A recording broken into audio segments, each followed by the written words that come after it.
Hey everybody, Jake here. Welcome to my very first YouTube video. I love building large functional cities and city skylines and want to share what I'm working on and how I go about building them with everybody. As I go through building this city, I'll try and stop, explain my process, what mods and assets I'm using, and other stuff like that. I also hope that making these videos will help me improve as a city builder. I've been playing this game a long time, like 750 hours or something. But I still tend to make very gridded cities. In this series, I want to try and improve my road layouts, make everything a little bit more realistic, a little bit more expressive, use some tips and tricks that they do in the real world to try to make my cities better. I guess we'll see how it goes. Alright, that's a quick intro out of the way, a little bit about me, and I'm sure I'll fill you in more as we go. Let's play. Or at least map edit for today. I normally like to take a look at the map before I start and make sure it has what I want. Also to vaguely plan out where I might put things, where the downtown might go, where the port might go, where all of the things are. This map that I'm using is Amaya by Zaso. I found the map via Bon B's What Map series. I would highly check it out if you're looking to start a new city. He looks at a map every day, breaks it down, gives you a really in-depth view. This map was very highly rated, has a lot of flat land, a lot of resources, connections, and is actually pretty vanilla in anything you might need to get started. I like working with a vanilla map because it really gives me a lot of flexibility in what I can do and also doesn't slow my computer down in any way in having excess assets that I may or may not use. Just was spending some time looking through the map. Now I'm changing the start square to the other option because that's what I decided I want to do based on where I want to put the downtown. Now I am changing up the shipping routes. The reason I'm doing that, and to give a little backstory into what I'm trying to build here, as you can see from the title of the series, the city we're building is Piedmont Falls. And it's kind of based on cities in the mid-Atlantic part of the United States, the Carolinas, Georgia, Virginia. I spent some time there when I was in college. Really liked the area, really liked everything about it. There is a very distinctive geographic feature, the fall line, which separates the coastal plain of the United States and the Piedmont and Appalachian Mountains more inland, and the falls are specifically the highest navigable point on a river where a lot of cities, including a lot of the state capitals in that part of the country, sprung up. So you didn't know you were getting a geography lesson today as well. So to that end, I shortened the shipping route to make it not go all the way through the city, and now I am adding some little rocks and kind of mucking up the water, the base of the river, the underwater geography, so that I can, kind of realistically show the story that I'm creating for this city. Just, using the level tool to make some really tall things. I picked up these, I'll find them in a second, these water-friendly rocks. Would highly recommend them. Obviously you can't place them in the water, but they don't glitch out like the vanilla rocks do.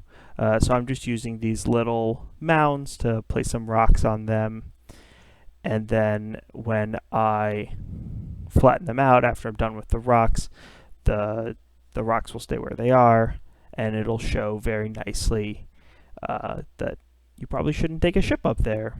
You should get a port where you want it to be. Yeah. What else do I got going on? So just flattening the land with this first river fork on the map. It's actually the second one. I'll get to the first one near the end.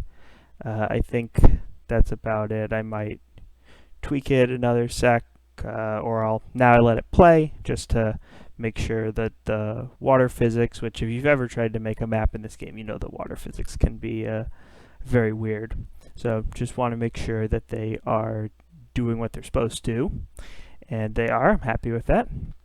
Moving on to the next one. This is the third fork in the river. I believe there's 4 on this map. I'm sure you could go back to earlier in this video when I was looking at the map as a whole at the very beginning and see what I'm talking about. But once again, flattening out, I actually think that I did a much better job with this one in kind of showing where the deeper part of the river is. This one already has some nice rocks, so I'm just going to add some rocks along the shore and then eventually do the same thing with the little plops of land on both forks of the river to kind of signify that this is really the highest point of this entire map that you should be navigating. Using some vanilla rocks as well just to spice up. It's kind of funny that looking at the Find It mod that I'm using, and you can see that when I search rock, one of the things that comes up is the rocket launch facility. Probably not what I was looking for to create some falls in the river, but funny nonetheless. Yeah, for those of you that don't know, as I go through the same process again, what I was doing to find the rocks was using the Find It mod. It's a fantastic mod. It's great that it's also available in Map Editor, and you just type it in. I believe it's by SamSamT. Correct me if I'm wrong, or I'll leave a link in the description in my collection. And you can just go through, you can search for any asset or prop or decal that you have and be able to place it in game rather than having to go through all of the menus that you do just to find normal buildings. It also gives you access to a ton of other things that you can't see in those particular menus, props and stuff that are in the game, including like the growable buildings. If you have the Plop the Growables mod, which I do, go through that in a future video as I get to that point in the town of explaining how that works. But without Find It, it's really difficult, if not impossible, I don't know, to use Plop the Growables because you can't find what you're looking for. Yeah, so just plopping down some rocks. Now I think I'm gonna flatten out these things, them to just be slightly underwater, maybe the rocks sticking out a little bit.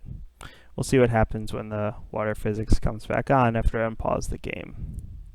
While I'm doing this detailing, I figure I should give a little bit of background, some more details on where I see the city going and how I play the game. I tend to play Cities Skylines with all the milestones turned on, so I start, with the basic city and one tile and work my way up, unlocking tiles as I grow the population of the city.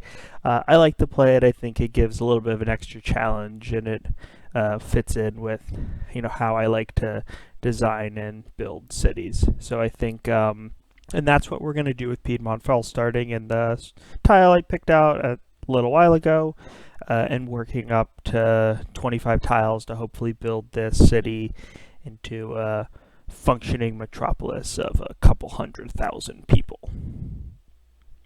I'll let you watch for a second as I finish this up once I am finished with all of the water features.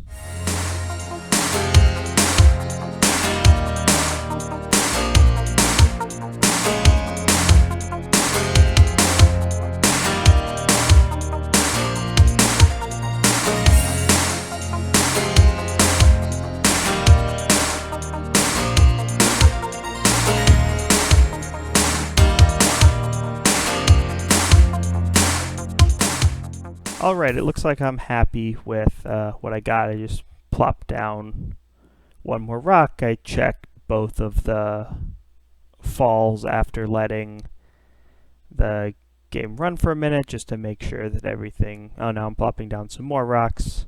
Never have too many rocks in your falls. You really want to discourage those boats and ships and make sure they don't come up the river. Yeah, check in water. I'm not sure why I just did that. That was what I'm looking for. Everything looks good. The water's still flowing. There's nice water flow in the main part of the river, and that is great, and that should about be the falls all done. Now I'm at what is the first fork in the river that I mentioned before.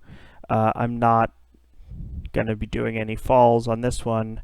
I am going to create a little island in this minor fork of the river, just to kind of spice it up, add details. I think that you know, this is a mid-Atlantic city. It was probably settled during the pre-revolutionary time, so there was a nice fort on the river. So I found this small fort in the workshop, placed it down. I know they don't really like military stuff in City Skylines, but I think a historic fort fits in well.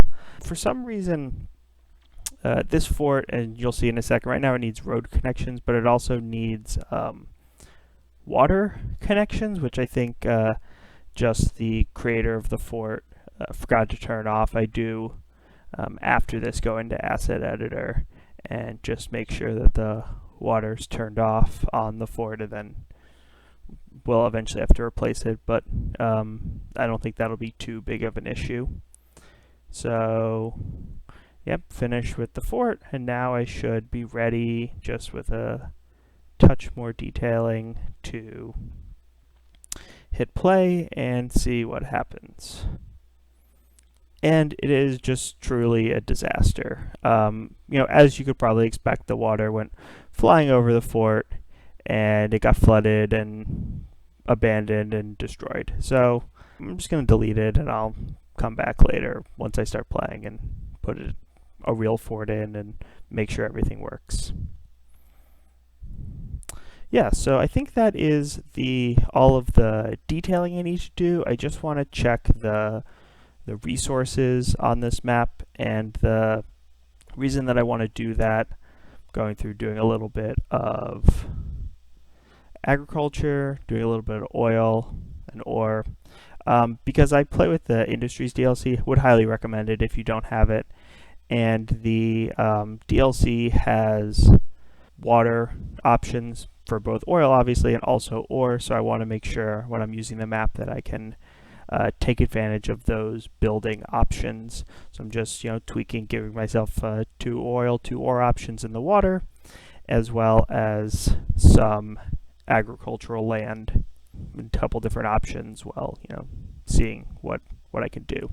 Don't really need to do anything with the trees because that's about it. Now I'm just checking the map and adding a rock or two, and I think that's about it for the video. So thanks for watching, and I'll be back when we actually start building the city real soon. See you next time.